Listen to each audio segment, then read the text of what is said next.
So, good morning, listeners. Today, I have with me Mr. Alok Kumar. He's a cyber security and a networking expert. He is presently working with the government of Rajasthan data center as an assistant project director, and he's overlooking the network security of Rajasthan government.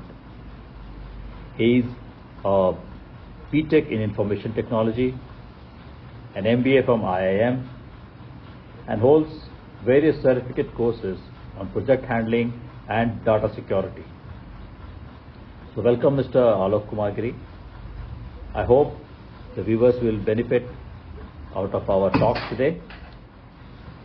Yeah, thank you, Mr. Giri. So just wanted to ask you, banking frauds are regularly happening in the country and obviously the world across, and can occur in any part of the world.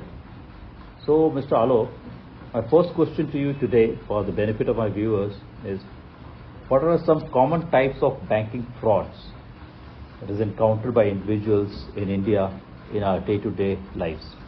That's a very interesting question. So there are many types of cyber frauds which are related to banking frauds nowadays, and there are numerous ways inventing each and every day. Scammers are inventing numerous ways each and every day.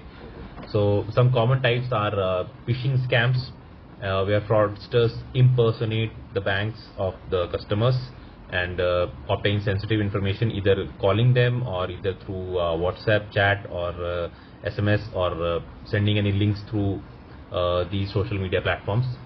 ATM skimming, where devices are used to capture the card details, your ATM card details, debit card details, or even credit card details. These can be done at the POS center or the ATM machines. Identity theft and fake investment schemes are also prevalent these days.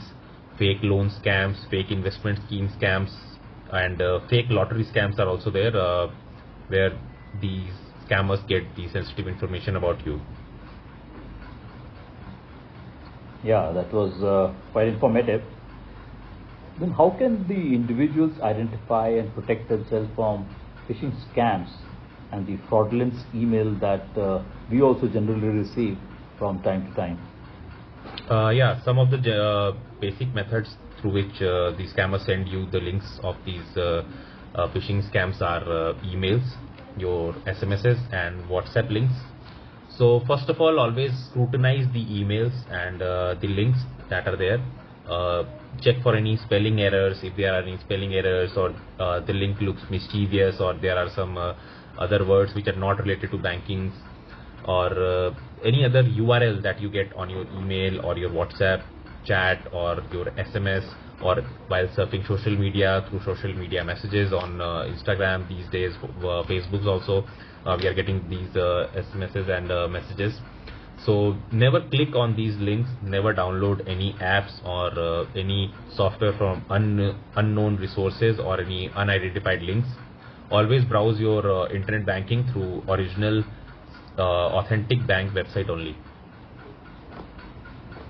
Okay, Mr.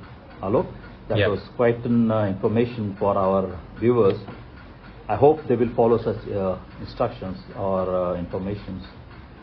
What precautions now we should, individuals should take while using the ATM to avoid falling into victim of skimming devices, which are regularly happening in our country today? ATM scamming or card scamming is one of the major physical scamming techniques that these scammers use. Always when you go visit the ATM devices, ATM machines, always check that the machines are authentic. There is no other loose parts or loose keyboards or any other wires coming out from the card slot or keyboard or the keypad. The keypad is original, the metallic ones which are used in the ATM machines, and there is no protruding card slots, because these scammers put skimming device over the card slot of the ATM machine. You cannot see in general, but these kind of look suspicious to you, so don't use that ATM machine. Any POS machine which are at unauthorized sources, or any machine which are having some wires protruding outside, or any batteries, external batteries connected to it, So don't use that kind of machines through which you can prevent your card or ATM or credit card being cloned. Okay, Mr. Alok. So how can individuals safeguard their personal information and the financial information from being compromised today on online basis, where they get their calls for various kinds of schemes where they require to give their banking informations and other things? To protect your personal and financial information from being compromised online, first of all, use a very strong password. Change your password frequently within 30 days or 45 days, and it should be of alphanumeric character. Special characters, use special characters, and uppercase, lowercase letters and numbers. Don't use your date of birth or your child's date of birth or your mobile number or your car number as your ATM pin, or don't use these numbers in your passwords. Always use password that cannot be guessed or cannot be related to your personal information, like your address, like your personal card details, Aadhaar number, or any other. Don't use any personal information in your passwords. It should be unique always, and change frequently, like change it within 30 days or 45 days, and never save this information on your on any public PC or any public Wi-Fi. Don't use any banking websites on any public or that Wi-Fi which is not yours. Oh, well, that is, I hope my listeners are listening to it and they follow such kind of procedures in their daily life. Now, Mr. Alok, what red flag should an individual watch out for when approached with investment opportunities, like it is happening in some cases even I have experienced? Today scammers are using many unique methods.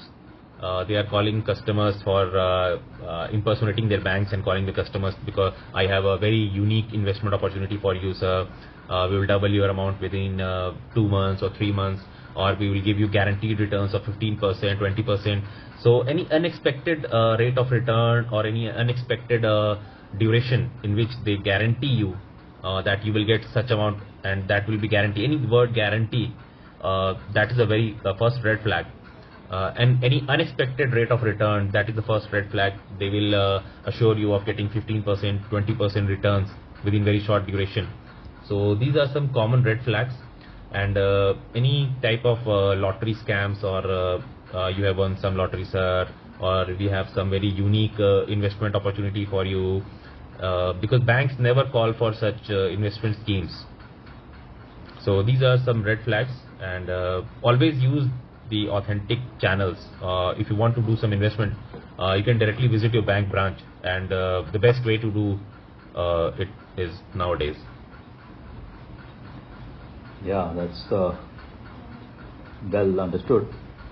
In the event of falling victim in a bank fraud, what immediate steps should be taken by the individuals to mitigate the losses, where the minimum losses occur to him?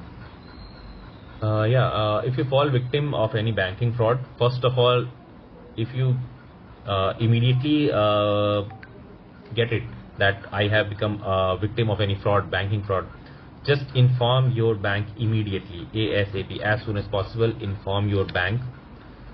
Take some screenshots of any transaction number or any transaction ID. Keep the SMSs which tell you about the amount being debited. Take a statement of your bank account and visit the branch immediately. First of all, call your bank immediately that I have been a victim of such and such fraud, and visit your bank branch immediately. RBI says that as soon as possible, if you report a banking fraud, there are chances of your fund being retrieved or the scammers being traced. That chances become higher and higher the less time you take for reporting the frauds. Yeah, that's what the RBI is also advertising these days. Any report raised to the bank within 2 hours of the time limit, your refund will be they have also introduced some RBI ombudsman for that. Yes, the RBI has become the banks will become duty bound. Well, we move on to our next questions. How can individuals stay updated on the latest trends and developments in banking fraud and be able to prevent it from their individual thing? Yeah, if you use your banking websites and banking apps regularly, and you have multiple bank accounts and you transact on a daily basis, so first of all, being updated from your bank, visit your bank's authentic website regularly because they post details on the new methods that the scammers are using every day. So that website will keep you updated. Always visit or keep in touch with RBI's website also, because they have also updated their website each and every day on the new scams that are being held each and every day. And read cybersecurity blogs and keep your data safe. That is the first thing. Oh, well, these are the questions that I had today on this Let's Talk program of ours podcast, where we have raised awareness about cybersecurity, various bank frauds. Our expert, Mr. Alok, has been able to, very candid to have, given out his valuable time to us and give his personal experience and expert advice on this subject. So thank you, Mr. Alok, for sharing your... Thank you, sir, for having me on your podcast. It was a really great experience. Your individual insight and experts on the safeguarding against banking frauds that is happening in the country or across the world today. Listeners must remember, knowledge is the very best defense against fraud. Stay vigilant, stay informed, and together we can protect our finance and falling into wrong hands and falling into cyber crimes and cyber traps.